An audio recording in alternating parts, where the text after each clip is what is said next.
오늘 시편 44편을 보면은 고라 자손의 마스길이라는 제목이 달려 있습니다. 이 뒤에 나오는 인도자를 따라 부르는 노래는 이제 이것이 회중 찬송으로 다 함께 이제 불러졌다라는 뜻이고요. 이 앞에 나오는 고라 자손의 마스길이라는 제목은 이 고라 자손이 지은 교훈의 노래다라는 뜻입니다. 그러니까 마스길이 교훈이라는 뜻이거든요. 그러니까 고라 자손이 어떤 사람들이냐면 원래 이 사람들은 이제 레위 지파 중에서도 그 성소의 그 지성물이라고 부르는 그 물건들을 나르는 그런 그 직무를 갖고 있었던 사람들입니다.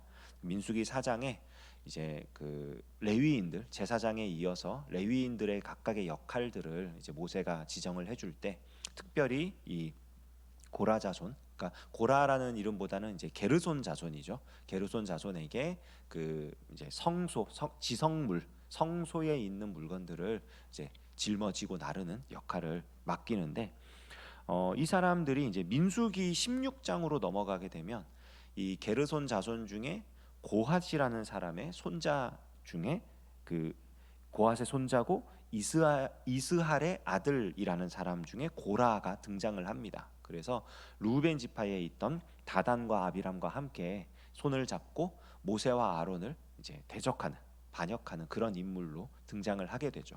그러니까 그 이유는 뭐냐면 이 사람들이 지성물을 다루는 사람들이잖아요. 성소에 있는 물건들을 이제 다루는 사람들인데 이제 꼭 그 아론과 그의 아들들의 지시를 받아야만 했어요.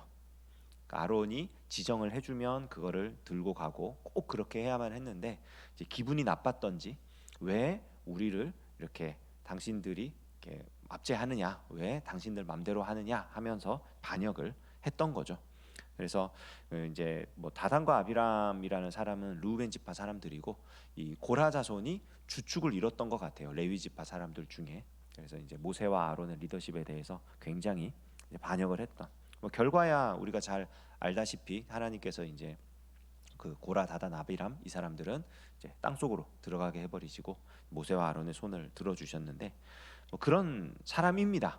근데 이 사람이 어떻게 시편을 지었을까 싶겠지만 그 역대상으로 넘어가게 되면 다윗의 시대에 레위인의 직분을 개편을 해줘요. 왜냐하면은 그 다윗이 성전을 짓고자 하는 비전이 있었잖아요.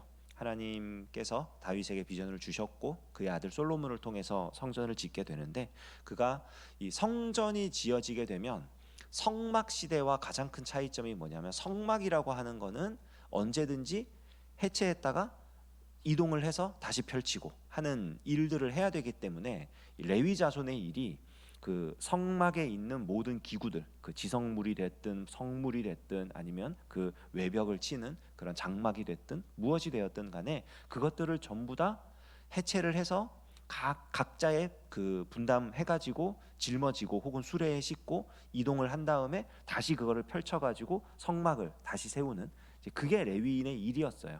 근데 성전이 세워지면 그 일을 할 필요가 없잖아요. 한 곳에 고정이 되는 거니까 건물이. 그래서 다윗이 그 레위인들 하나님께서 거룩한 일을 맡기신 이 레위인들이 그러면 성전에서는 무슨 일을 해야 하나 하면서 그 성전에 그 배치를 하고 각각의 일들을 맡깁니다. 그 중에 이제 이 고라 자손들에게는 뭘 맡기냐면은 성전 문지기의 역할을 맡겨요. 그러니까 아마 힘이 셌던 것 같아요. 그러니까 문을 딱 지키고 이제 성전 시간이 되면 열었다가 닫았다가 이제 오가는 사람들에 대해서 좀 검사도 하고 하는 그런 일들을 맡기는데 그 사람들입니다. 그 사람들.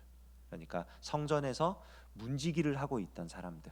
그 사람들이 교훈을 지은 거예요. 이들의 조상들은 광야에서 배반을 했었고요. 리더십에 대해서 아주 불만을 토로하며 그런 반역을 일으켰던 사람들이었고 이제 성전 이후의 시대에서는 그 문지기 역할을 하면서 그 일들을 감당했던 그런 사람들인데 자, 이 사람들이 무슨 교훈을 우리에게 남겼는가? 1절부터 3절까지를 보면은 조상들로부터 이야기를 들었어요. 그러니까 자신들의 이제 부모님, 뭐 할아버지, 할머니 이렇게 조상들로부터 무슨 말을 들었냐면 하나님께서 기업을 주셨다라고 하는 말을 들은 겁니다. 하나님이 이 이스라엘 백성들에게 이스라엘이 능력이 있어서도 아니고, 이스라엘이 뭐 착해서도 아니고, 이스라엘이 뭔가 잘해서도 아니고, 하나님께서 그들을 기뻐하셨기 때문에 기업을 주셨다. 땅을 선물로 주셨다. 가나안에 들어가게 하셨고, 거기에 그 족속들을 다 물리치게 하셨고, 거기에 정착을 해서 살게 해주셨다. 하나님이 그렇게 해주셨다라는 이야기를 조상들로부터 들었다는 거예요. 그래서 그 이야기를 들은 이 사람들이, 그러니까 이 후배들이죠, 자손들이죠. 이 사람들이 이제 무슨 기도를 하느냐? 이제 4절부터 8절까지예요. 하나님이 왕이시다 이거죠. 하나님이 우리 조상들을 기뻐하셔서 우리가 사는 땅을 허락하셨으니 우리도 하나님을 기뻐하며 하나님을 찬양하며 오직 하나님을 의지하고 승리하며 살겠습니다. 하나님이 우리의 대적과 싸워 이기시고 하나님께서 우리에게 주신 승리를 우리가 받아 누리겠습니다 하면서 기도하며 나아가는 거예요. 그런데 우리가 읽지 않았지만 9절부터 14절까지를 보시면요, 아주 희한한 얘기가 나옵니다. 제가 읽어볼게요. 자막으로는 나올 수도 있는데, 자 9절 보시면, 그러나 이제는 주께서 우리를 버려 욕을 당하게 하시고, 10절, 주께서 우리를 대적들에게서 돌아서게 하시니, 11절, 주께서 우리를 잡아먹힐 양처럼 그들에게 넘겨주시고, 12절, 주께서 주의 백성을 헐값으로 파심이요, 13절, 주께서 우리로 하여금 이웃에게 욕을 당하게 하시고, 14절, 주께서 우리를 뭇 백성 중에 이야기거리가 되게 하셨다. 자, 지금까지 내용 1절부터 3절까지 내용은 하나님께서 우리의 선조들을 기뻐하셔서 그들에게 기업을 주셨습니다. 4절부터 8절, 그러니까 우리도 하나님의 이름으로, 여호와 하나님의 이름으로 승리하며 살겠습니다. 그런데 9절로 넘어가니까 그러나 주께서 우리한테 행하신 일을 봤는데 이상한 일이 일어나는 거예요. 비참한 일이 일어나는 겁니다. 우리를 버리셨고요, 대적들에게서 돌아서게 하셨고요, 우리를 잡아먹힐 양처럼 하셨고요, 헐값에 파셨고요, 이웃에게 욕을 당하게 하셨고요, 그리고 이야기거리가 되게 하셨답니다. 전부 다 주께서 그렇게 하셨다고 강조를 하고 있어요. 6번이나 표현을 하는 거죠.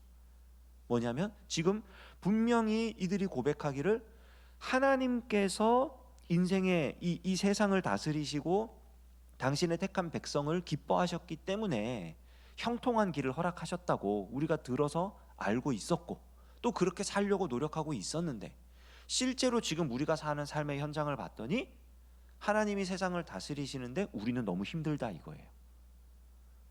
대적과 싸우러 나갔는데 지고, 뭔가 일을 하려고 그랬더니 실패하고, 되는 게 하나도 없는, 형통이라는 단어와는 거리가 너무 먼 그런 실제의 삶을 얘기하는 거예요. 결국 하나님 이렇게 하신 거 아닙니까? 하나님이 세상을 다스리신다면서요.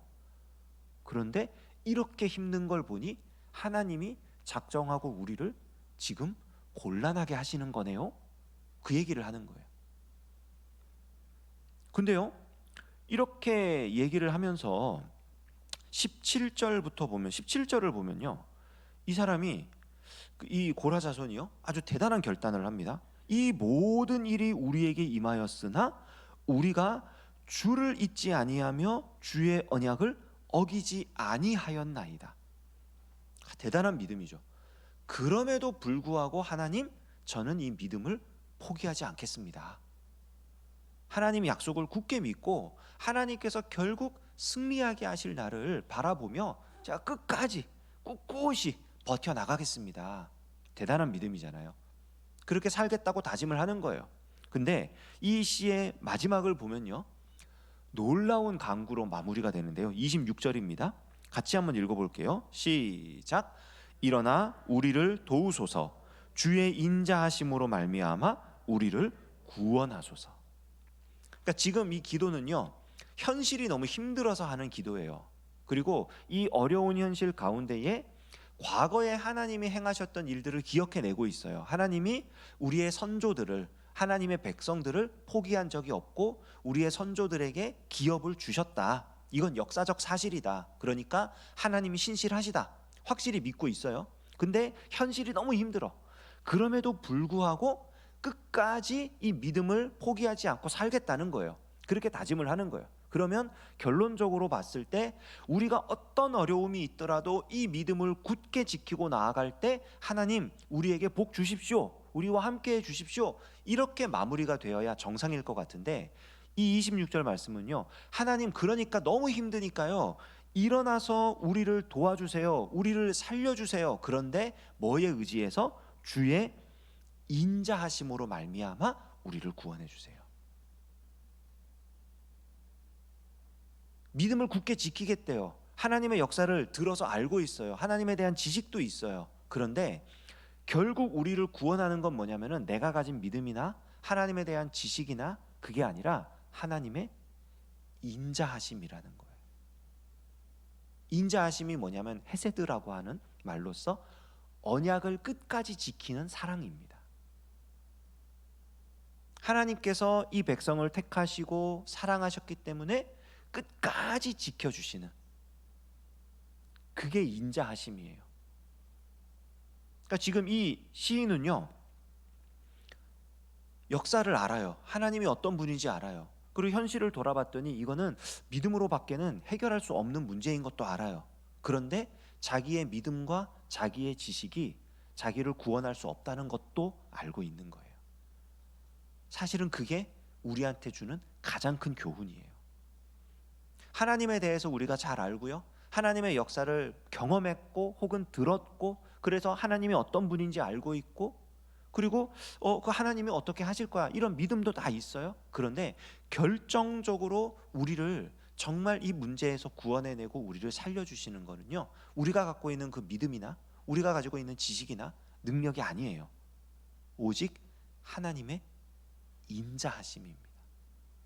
하나님께서 사랑하시기 때문에 살려주시는 거고, 사랑하시기 때문에 구원하시는 겁니다. 그러니까 우리가 하나님께 간구할 제목은 주의 인자하심으로 말미암아 우리를 살려주십시오. 오늘 하루를 살아갈 때에도 하나님의 인자하심 때문에 제가 살 수 있습니다.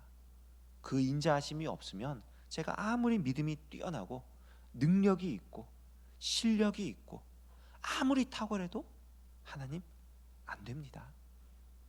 제 주변에는 문제밖에 없습니다. 오직 주의 인자하심으로 우리를 살려주십시오. 오늘 하루 이렇게 기도하며 우리 하나님의 인자하심을 경험함으로 하나님께서 주시는 승리를 받아 누리는 오늘 하루가 되기를 주님의 이름으로 축원합니다. 기도하겠습니다. 하나님 아버지, 우리의 지식이 많고 믿음이 굳건하다 할지라도 오직 하나님의 인자하심으로만 우리가 구원받고 우리가 살아갈 수 있음을 고백합니다. 주님의 그 인자하심을 오늘 하루의 삶 속에서 경험하게 하여 주시옵소서. 예수님의 이름으로 기도합니다. 아멘.